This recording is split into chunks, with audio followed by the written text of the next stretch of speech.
Right guys, this is Dave from Wild Geese Fitness Training. Seems like forever since I last filmed a video. Today we're going to talk about the ab wheel and the rollout, and this is on the back of a couple of conversations I've had this week regarding the exercise, and just people commonly making the same errors when they're using the wheel. Alright, the other day I was working with a couple of Thai boxers, and all the combat guys, especially the Thai boxers, they love their abs, they love to look pretty.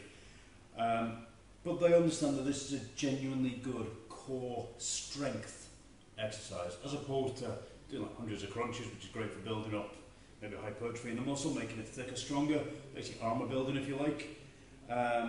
Whereas this is genuine, actual brute force strength. A key point everybody misses is the pelvic alignment. What we need to be doing as we go into the rollout is creating what we call a posterior pelvic tilt, which basically means the hip tilts under. If you find the top of your pubis bone and the bottom of your sternum here, if you draw those 2 points together, you'll not only feel your abdominals engage, but you'll feel your glutes kick in. And this is vital to the success to basically getting anything out of using this wheel, and to be honest, most of your abdominal exercises. Alright?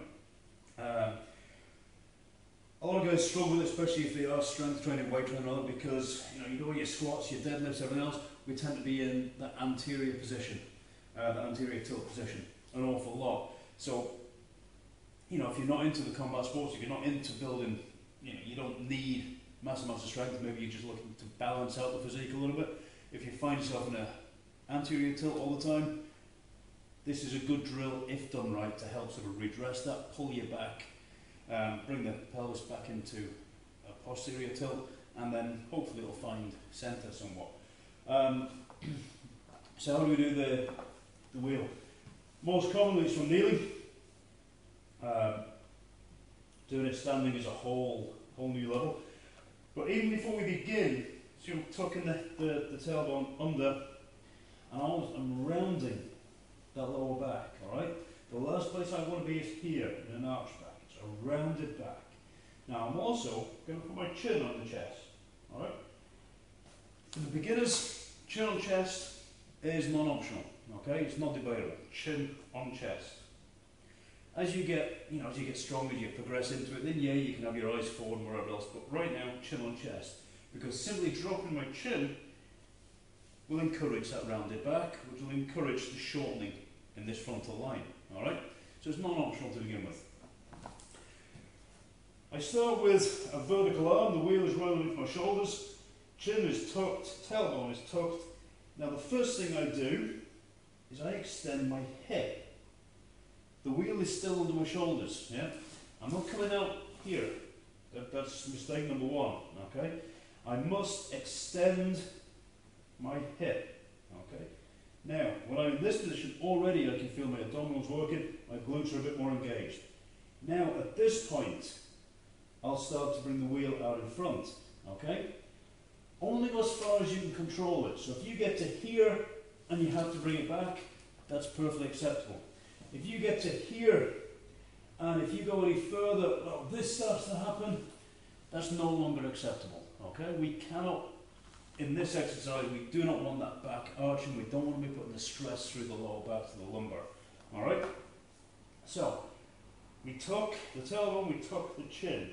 Okay, as we roll out, the movement is done initially with the hips, and then the arms will come in second. Okay, the arms go out. Ideally, I come to where my forehead touches the floor, and then I reverse the movement. You don't collapse on the floor. You don't relax at the bottom of the rep. Okay, you maintain that tension. What we're doing is we're contracting the abdominals, and then we're loading them by lengthening them. As we roll out, we're creating length of the abdominals, the lats. Okay, we're loading them while lengthening them. It's going to create an awful lot of strength if you do it right. Excuse me. The other tip I'll give you, as you go out, I'm going to try and break the handle. Okay, just mentioned the lats there now. Okay, just to maintain that shoulder integrity, to stabilise the shoulder, bring it into the body a little bit better. Okay, so rather than being out here, with the shoulders come up to the ears. I'm going to turn the pit of my elbow forward. I'm going to pull the shoulders back and down, and I'm going to try and snap that handle, okay? So as I go now my lats are a lot more engaged, my abdominals are better engaged, the glutes are really firing.